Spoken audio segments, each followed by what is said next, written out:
नमस्कार दोस्तों, मैं आपका दोस्त धर्मेश श्रीवास्तव आपके अपने YouTube channel Dharmesh maths study पर आपका वेलकम करता हूं, स्वागत करता हूं।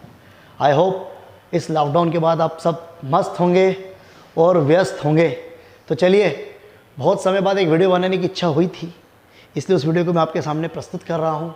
मेरा लास्ट वीडियो CI का किस्त वाले सवालों पर बना हुआ था, चक्रवृद्धि ब्याज के किस्त वाले सवाल। ओके, आज मैं आपके सामने मिश्र धन दिया हो तो ब्याज क्या होगा, ब्याज दिया हो तो मिश्र धन क्या होगा, वॉटेवर जो भी हो, उन सवालों की आज आपके सामने ट्रिक लेकर उपस्थित हुआ हूँ। तो उन सवालों को ध्यान से देखेंगे और समझेंगे। ओके, चलिए, तो वीडियो को बड़ा ना करते हुए आपके सामने स्टार्ट करता हूँ। मैं एक बात को अपना ध्यान रखना पड़ेगा, अगर मैं इस बात को समझिएगा, 5% मतलब 5/100, 5 1 जा 5, 5 2 जा 1/20, इसका मतलब 1/20। अब 1/20 में मैं हमेशा सिर्फ एक ही ट्रिक का इस्तेमाल करूँगा, इसमें इसे मैं हमेशा प्लस करूँगा, तो ये बन जाएगा 21 और ये बन जाएगा मेरे लिए 20। ओके, मतलब ये 21 और ये 20 मतलब ये बनेगा मेरे लिए प्रिंसिपल और ये बनेगा मेरे लिए अमाउंट। ओके, प्लस करूँगा तो ऊपर वाली क्वांटिटी बन जाएगी मेरे लिए 21, जो कि मेरे लिए अमाउंट का काम करेगी, और नीचे वाला 20 मेरे लिए मिश्र धन का काम, मूल धन का काम करेगा। एक बार फिर समझते हैं, मैं आपके सामने लिख देता 10%। 10% मतलब 10/100 मीनिंग 1/10। ओके, 1/10 मतलब इसे इसमें हमेशा, क्या कह रहा हूँ मैं, हमेशा प्लस करना है। प्लस मतलब कितना हो जाएगा 11 और ये कितना रह जाएगा 10। 11 का मतलब ये आपके लिए अमाउंट का काम करेगा और ये आपके लिए P फॉर मूलधन, प्रिंसिपल वैल्यू का काम करेगा। ओके, तो चलिए, ये बात आपको क्लियर हो चुकी होगी। आपके सामने एक सवाल लेकर आता हूँ मैं, उस बात को समझिएगा। अगर ये कॉन्सेप्ट समझ में आया इतना, तो मेरा बहुत सारा काम सॉल्व हो जाएगा। ओके, चलिए देखते हैं। एक सवाल आपके सामने लेते हैं। 2800 रुपये का 2 सालों के लिए 5% की दर से चक्रवृद्धि ब्याज क्या होगा। 2800 रुपये का 2 ईयर के लिए 5% की दर से, 5% की रेट से 2 साल का हमें क्या निकालना है, कंपाउंड इंटरेस्ट फाइंड करना है। ओके, इसका पहला वीडियो मैं बना चुका हूँ, जिसमें मैं रेशो मेथड सिखा चुका हूँ। रेशो मेथड मतलब 2:1, 2 वर्षों के लिए, 3 सालों के लिए 3:1। ओके, तो आप चाहें तो पिछला वीडियो मेरा जाकर देख सकते हैं। ये नई ट्रिक सिखा रहा हूँ, इसे ध्यान से समझिएगा। मैंने अभी आपको सिखाया है 5% मतलब क्या, 5/100। 5/100 मतलब 1/20। ओके, अभी मैंने कहा था आपसे, अगर आप इसे इसमें प्लस कर देते हो तो ये आएगा 21 और ये रहेगा आपका 20, जो मेरे लिए P का काम करेगा और जो मेरे लिए A का काम करेगा। यहाँ तक तो कोई दिक्कत आपको नहीं होगी। अब भैया कितने वर्षों की बात हो रही थी, 2 वर्षों की। तो आप कुछ मत करो, सिंपली इसका स्क्वायर कर दो, इसका भी स्क्वायर कर दो। इसका स्क्वायर होगा 441, जबकि इसका स्क्वायर कितना होगा 400। ओके, ये मेरे लिए प्रिंसिपल बन रहा है और ये मेरे लिए अमाउंट बन रहा है। अब भैया आप देखिए कि उसने मुझे दिया क्या है, प्रिंसिपल वैल्यू। तो प्रिंसिपल वैल्यू किसके बराबर है, 2800 के बराबर है। 2800 के बराबर है प्रिंसिपल वैल्यू। तो मैं इसको यहाँ लिख देता हूँ कि 400 यदि 2800 के बराबर है, तो आप समझिए ये इसका कितने गुना हुआ है। तो 0 0 0 0 कितने गुना, 7 गुना, मतलब ये इसका 7 गुना है। ठीक है, तो इसमें 2 क्वेश्चन निकल के आ रहा है आपके पास। अगर मैं आपसे बोलूं कि इसका मिश्र धन क्या होगा, तो कुछ मत करो, आप इसका कितने गुना कर दो, 7 गुना कर देना, तो आपके पास क्या निकल जाएगा, अमाउंट। लेकिन मैंने आपसे पूछा है CI, तो आपको पता है कि CI बराबर होता क्या है, अमाउंट माइनस प्रिंसिपल। तो भैया 441 में से 400 घटा दो, तो सीधी बात है इन दोनों का डिफरेंस कितना आएगा, 41 रुपये। अब 41 भी, जब प्रिंसिपल वैल्यू 7 गुना थी, मिश्र धन 7 गुना है, तो बनी बात है इसका कंपाउंड इंटरेस्ट भी कितना होगा, 7 गुना होगा। तो नॉर्मल मल्टीप्लाई कर लो, ऑप्शन सामने लिखे थे, 7 1 जा 7, 7 4 जा 28, तो इसका आंसर आएगा 287। ओके, चलिए एक बार इस सवाल को अपन और समझते हैं कि मैंने क्या किया, कैसे किया। ध्यान से पूरे वीडियो को देखिएगा।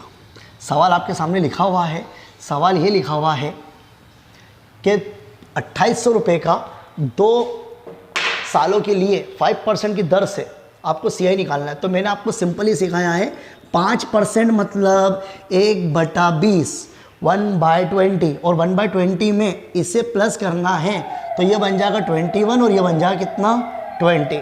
मैं एक रूल बता रहा हूँ आपको बार बार, 2 साल है तो इनका आपको क्या करना है स्क्वायर, क्यूब होगा, 3 साल होगा तो क्यूब कर देंगे। ओके, तो 21 का स्क्वायर 441, ठीक, 20 का स्क्वायर 400। आगे बढ़ाते हैं, इन दोनों का डिफरेंस हम देखेंगे तो कितना आएगा 41 रुपये, जो कि मेरे लिए किसका काम करेगा, चक्रवृद्धि ब्याज का काम करेगा। अब इसमें दे जो रखा है वो हमारे लिए बहुत काम का है। अब देखो सवाल की प्रोसेस सुनो, वो आपको क्या दे सकता है, वो आपको दे सकता है मिश्र धन, तो आप इसको उठा लेना। वो आपको दे सकता है मूलधन, तो आप इसको उठा लेना। वो आपको दे देता है ब्याज, तो आप इसको उठा लेना। मैं तीनों टाइप के सवाल आपके सामने करके बता रहा हूँ। तो फिलहाल उसने मुझे दिया है यहाँ पर मूलधन। मूलधन किसके बराबर है, 2800 के बराबर है। तो आप देखो ये इसका कितने गुना है, ये इसका 7 गुना है, 7 चौके 28। तो भैया ये भी कितने गुना होगा, 7 गुना होगा। 7 एकम 7 और 7 चौके कितना 28, तो 287, ये इसका क्या आएगा, चक्रवृद्धि ब्याज आएगा। ओके, आई होप आपको समझ में आया होगा। तो एक नया सवाल और आपके सामने लेता हूँ, वीडियो को ध्यान से देखिएगा। चलिए नए सवाल लेते हैं। सवाल आपके सामने लिखा है 2 वर्षों के लिए 20% की दर से, 2 साल के लिए 20% की दर से चक्रवृद्धि ब्याज, क्या दिया इसने इस बार मुझे, CI, चक्रवृद्धि ब्याज कितना दिया है 440 रुपये। 440 रुपये इस बार मुझे इसने ब्याज दे दिया है। इसका मतलब A और P का डिफरेंस।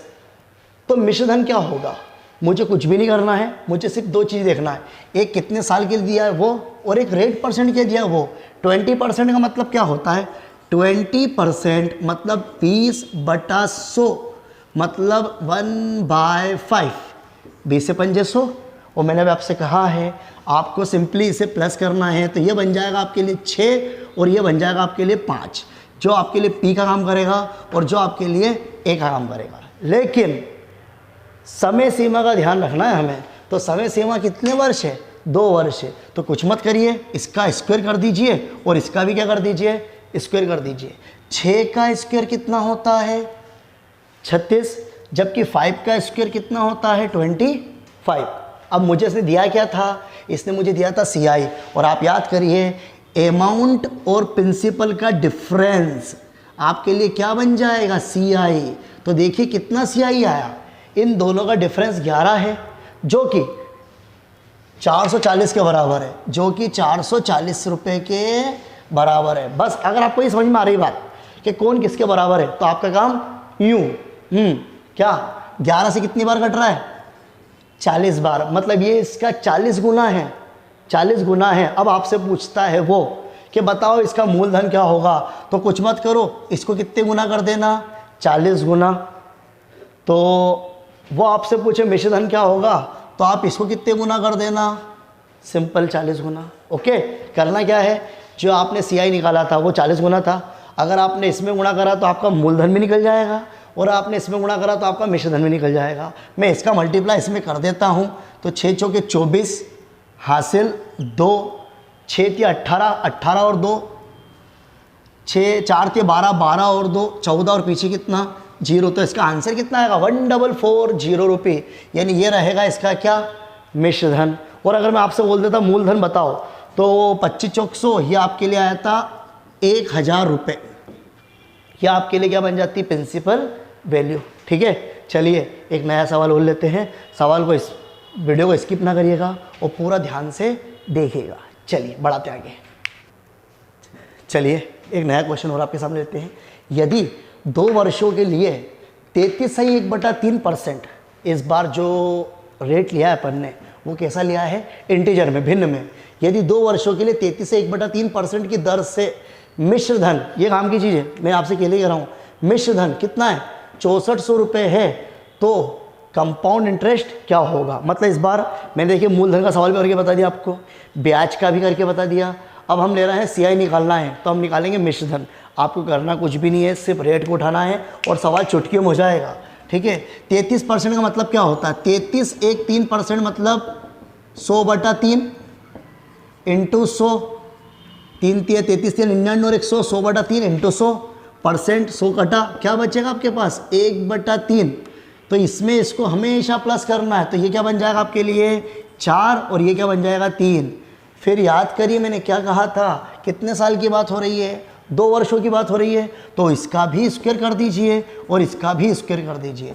4 का स्क्वायर हो जाएगा 16 और 3 का स्क्वायर हो जाएगा 9, जो कि मेरे लिए अमाउंट का काम करेगा और ये मेरे लिए प्रिंसिपल का काम करेगा। और अगर दोनों का डिफरेंस निकाल लेता हूँ तो 16 में से 9 घटा देंगे तो हमारे पास बच जाएगा 7, जो मेरे लिए किसका काम करेगा, CI का काम करेगा। ओके, देखिए सब चीज़ें यहाँ पर लिखी हुई हैं। 16 जो है वो अमाउंट है, 9 है जो प्रिंसिपल वैल्यू है, और इन दोनों का डिफरेंस, इन दोनों का अंतर कितना है 7 रुपये। अब आपके पास क्या दिया है वो आपको सवाल को समझना है। आपको दिया है मिश्र धन 6400, तो आप खुद सोचो मैं इसको किसके इक्वल रखूं, क्या P के इक्वल रखूं, क्या CI के इक्वल रखूं, क्या मिश्र धन के इक्वल रखूं। तो सीधी सी बात है मैं इसको मिश्र धन के इक्वल रखूंगा 6400। अब आप देख लीजिए कि 16 से कितने गुना है, तो 16 चौक 64 कितने गुना, काट लो समझ लो, 400 गुना है, सिंपल। अगर ये 400 गुना है भैया तो आपसे पूछे CI, तो CI भी कितने गुना होगा, ऑब्वियसली 400 गुना होगा। तो 7 चौके 28 मतलब 2800, यानी इसका चक्रवृद्धि ब्याज कितने रुपए आएगा, 2800 रुपये आएगा। और अगर आपसे वो ये पूछ लेता कि इसकी प्रिंसिपल वैल्यू बताओ, कुछ भी नहीं करना है, प्रिंसिपल 9 था, 9 में किसा गुणा कर देते 400 का, तो 9 चौके कितना आया था 3600 रुपये। 3600 रुपये आपके लिए क्या आया था, principal value. Okay, I hope आपको अच्छे समझ में आ चुका होगा। तो एक लास्ट सवाल इसमें का मैं और लेता हूँ, ठीक है, उसके बाद आगे बढ़ाते हैं अपन। चलिए इस वीडियो का लास्ट क्वेश्चन आपको और सिखाता हूँ, जिसमें मैंने चक्रवृद्धि ब्याज दिया है और पूछा साधारण ब्याज है। सुनना क्या सवाल है, सवाल ये है किसी निश्चित धन का 3 वर्षों के लिए, किसी निश्चित धन का 3 वर्षों के लिए 10% पर एनम से CI 993 रुपये है।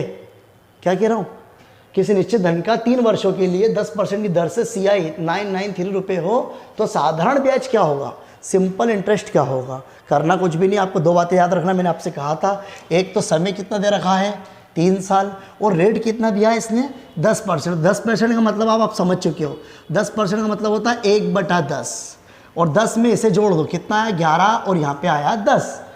समय 3 था इसलिए इसका क्यूब करूँगा और इसका भी क्यूब करूँगा। 11 का क्यूब होगा 1331, जबकि 10 का क्यूब हो जाएगा 1000, जो मेरे लिए P का काम करेगा और जो मेरे लिए A का काम करेगा। और इन दोनों का अंतर 331 मेरे लिए किसका काम करेगा, CI का काम करेगा। बात समझ में आ रही है। देखिए समझने की टेक्निक है, अगर आपको समझ में आता है तो एग्ज़ाम निकालना कोई दम वाली बात नहीं है।